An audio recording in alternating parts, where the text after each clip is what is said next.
Puluhan warga dari Kebumen dan Cilacap, Jawa Tengah berkesempatan mendapatkan operasi bibir sumbing gratis yang didukung oleh Smile Train Indonesia dan juga operasi katarak gratis yang merupakan dukungan dari para pahlawan kebaikan MNC Peduli. Masyarakat bersyukur bisa mendapatkan operasi bibir sumbing dan operasi katarak gratis di tengah kondisi sulit saat ini.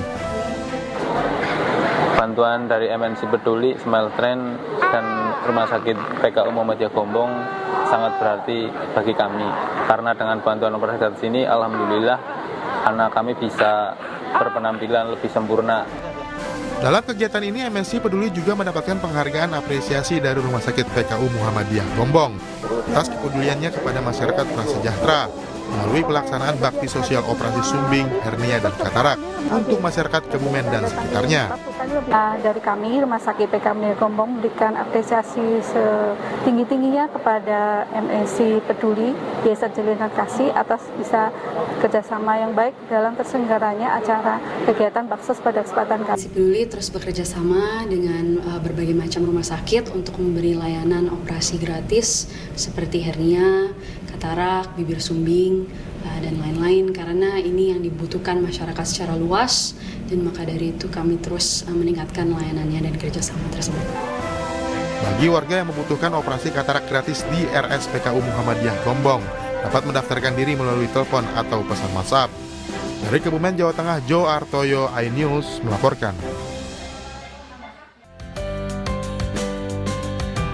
Posyandu Pelamboyan 8A, 8C, Kelurahan Petojo Utara, Jakarta Pusat rutin memeriksa kesehatan bayi dan balita di wilayah RW 8. Pemeriksaan kesehatan ini penting dilakukan untuk menekan angka stunting dan berperan dalam menciptakan anak sehat dan cerdas untuk Indonesia. Mendukung kegiatan Posyandu Pelamboyan, MNC Peduli berbagi bahan pangan bergizi untuk anak-anak dan balita. Alhamdulillah ya, mendukung banget buat anak-anak, untuk tumbuh kembang anak-anak itu bagus ya. Jadi kita tahu perkembangan anak setiap harinya kayak gimana. MNC ini sudah membantu kami, khususnya ibu balita dan lansia sejak April 2023 kemarin. Tentunya ini sesuatu yang membanggakan bagi kami. MNC Peduli telah masuk ke wilayah RW 08 Petojo Utara. Bantuan ini menjadi komitmen MNC Peduli dalam mencegah dan menekan angka stunting guna mendukung generasi penerus bangsa yang sehat dan cerdas. Karena yang kita ketahui, stunting ini kan berdampak bukan hanya dalam masa pertumbuhan tetapi berkelanjutan juga. Jadi dengan pencegahannya, harapannya ini bisa membantu kita untuk mencapai Indonesia Emas 2045. MNC Peduli sendiri sejak April 2023 rutin mendukung kegiatan Posyandu yang diselenggarakan di Pelamboyan RW 8 Kelurahan Petojo Utara. Dari Jakarta, Nata Arman, Indra Setiabudi, iNews melaporkan.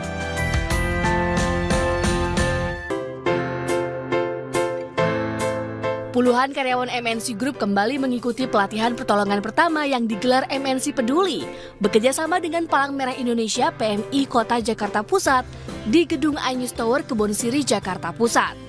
Dalam kegiatan yang dihadiri langsung Ketua MNC Peduli Jessica Tanusudibyo ini, para karyawan mendapat berbagai pelatihan dasar pertolongan pertama, yakni sistem penanggulangan gawat darurat, bantuan hidup dasar, penanganan cedera otot rangka dan cedera jaringan lunak hingga proses evakuasi.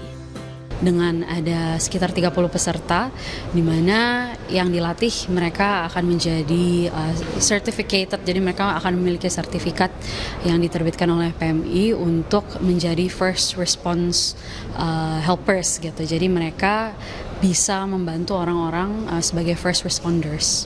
Ini merupakan tahap awal untuk bagaimana mengasah diri kemampuan untuk kemanusiaan. Tetapi dengan Pesider ini mereka dapat memberikan pertolongan yang baik kepada sesama rekan kerja, kemudian di dunia industri, kemudian keluarga dan masyarakat. Pada kesempatan ini, karyawan MNC Group yang mendapat pelatihan berasal dari MNC Center Kebon Siri, MNC Studio Kebon Ceruk, MNC Vision Tower Kedoya, dan dari kawasan ekonomi khusus MNC Lido City. Dari Jakarta, Yasmin Atania dan Di Bernardi, iNews melaporkan. Pemirsa, 18 rumah padat pemukiman di Kabupaten Ogan Ilir, Sumatera Selatan ludes terbakar di lalap Si Jago Merah. Untuk menjinakkan api, 8 unit mobil damkar diturunkan. Api pas belakang rumah Erwin, Pak.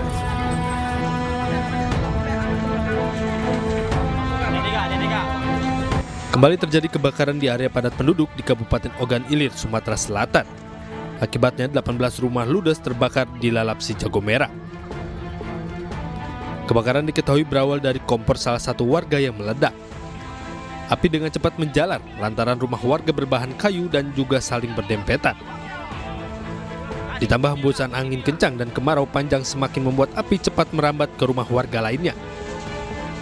Tim damkar mengalami kesulitan melakukan pemadaman lantaran akses jalan yang kecil, sehingga api yang membakar pemukiman padat penduduk ini baru bisa dipadamkan pukul 8 malam. Untuk sekarang ini datanya 18 rumah. Peristiwa kejadian kebakaran ini disebabkan oleh apa, Pak? Untuk perkiraan untuk sementara ini dari kompor. Kompor rumah warga, Pak ya? Iya, rumah warga. Berapa kerugian perkiraan, Pak? Untuk sekarang ini ya lebih kurang satu rumah tuh sekitar 30 sampai 50-an. Hingga kini belum ada bantuan dari pemerintah Kabupaten Ogan Ilir lantaran perangkat Kades dan Dinas Sosial masih mendata korban kebakaran tersebut. Dari Kabupaten Ogan Ilir, Sumatera Selatan, Fitriadi Ainis melaporkan. Pemirsa, sebuah beton bangunan bendungan Ameroro di Kecamatan Uepai di Kabupaten Konawe, Sulawesi Tenggara longsor. Bendungan ini merupakan salah satu proyek strategis nasional yang menelan anggaran 1,5 triliun rupiah.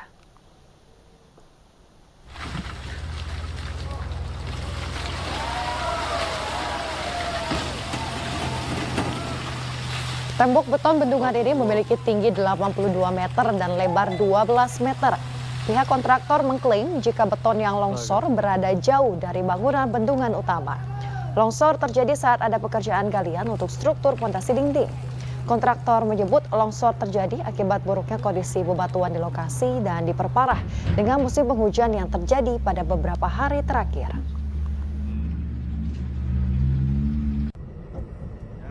Ini sudah kita identifikasi juga sebelumnya bahwa itu memang karena kondisi batuan di area spillway ini memang kondisinya jelek dan arah dari galian tersebut memang arah yang foliasinya sesuai dengan bidang yang akan digali. Jadi itu salah satu faktornya.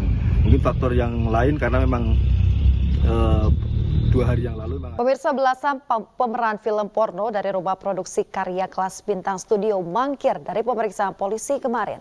Pemeriksaan terpaksa ditunda hingga pekan depan.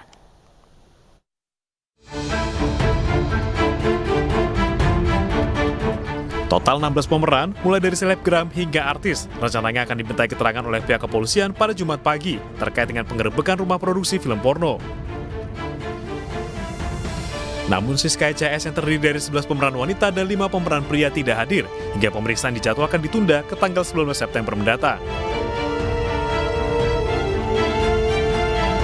Menurut Kabid Humas Polda Metro Jaya, surat panggilan kepada para pemeran film porno tersebut sudah dilayangkan sejak 2 hari lalu, namun belum ada konfirmasi.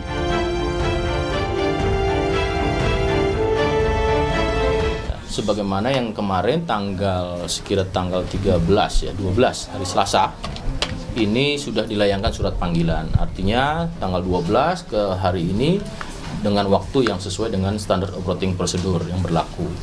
Kemudian ada 2 catatan ya, seperti sampai dengan saat ini kita ketahui pukul 2 siang 28 ya, atau pukul 14 lebih 28 menit, kehadirannya belum terlihat.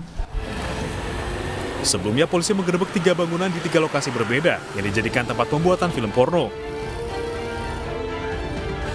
Salah satu lokasi pembuatan yaitu bangunan rumah sewa yang terletak di Jalan Jati Raya Pasar Minggu. Menurut Ketua RT, rumah ini disewa untuk lokasi syuting film.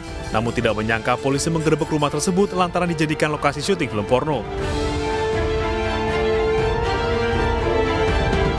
Tahu saya di situ sering sinetron apa yang dipakai syuting. Baca saja atau ada pihak lain yang juga ada di sana? Oh, nggak ada kayaknya, kecuali krunya dia mungkin. Oh, nggak tahu, ada orang lain sih. Bilang itu mau bikin buat sinetron gitu. Pak, setahu Bapak Pak Irwansyah ini pekerjaan apa sih Pak waktu itu awalnya? Nggak tahu juga saya dah. Nggak tahu, nggak tahu saya di situ deh. Saudara saya mungkin arahnya ya ke sutradara film-film apa sinetron gitu. Jadi emang benar-benar nggak tahu ya Bapak. Iya. Tapi pas Selain itu, 2 bangunan yang berada di Jalan Serengseng Sawah, Jagakarsa, Jakarta Selatan juga kerap dijadikan tempat syuting film porno. Sebelumnya, Subdit Siber Ditreskrim Sus Polda Metro Jaya mengungkap kasus dugaan tindak pidana pembuatan atau penyebaran konten video porno. Polisi menangkap 5 pelaku yang berperan sebagai pemilik website, sutradara, dan admin akun website. Seorang tersangka perempuan berperan sebagai sekretaris sekaligus pemeran wanita. Sejumlah artis dan selebgram diduga terlibat dalam pembuatan film porno ini. Para pelaku mengaku telah meraup keuntungan hingga 500 juta rupiah dengan menjual konten porno mulai dari Rp50.000 untuk sehari berlangganan hingga Rp500.000 untuk setahun berlangganan. Tim iNews melaporkan. Pemirsa, praktik dokter gadungan di klinik PT Pertamina Cepu, Jawa Tengah terbongkar saat perpanjangan kontrak kerja di PT Pelindo Husada Citra atau PT PHC Surabaya. Pelaku yang merupakan residivis sudah 7 kali melakukan hal serupa.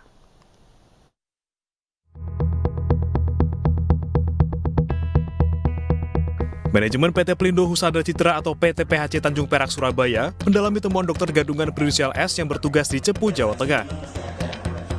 Praktek ini terbongkar saat pelaku yang hanya tamatan SMA ini melakukan verifikasi dokumen perpanjangan kontrak kerja sebagai dokter umum.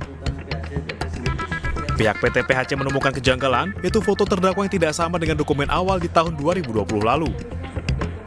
Yang menggunakan identitas dokter lain bernama Anggi Yurikno.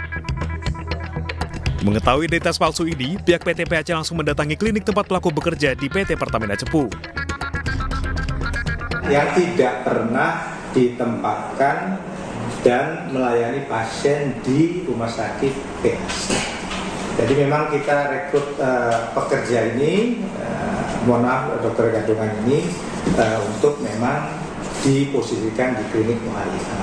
Dari situ baru ketahuan ternyata foto yang tertera di website itu beda dengan foto dengan fisik YBS Susanto ini.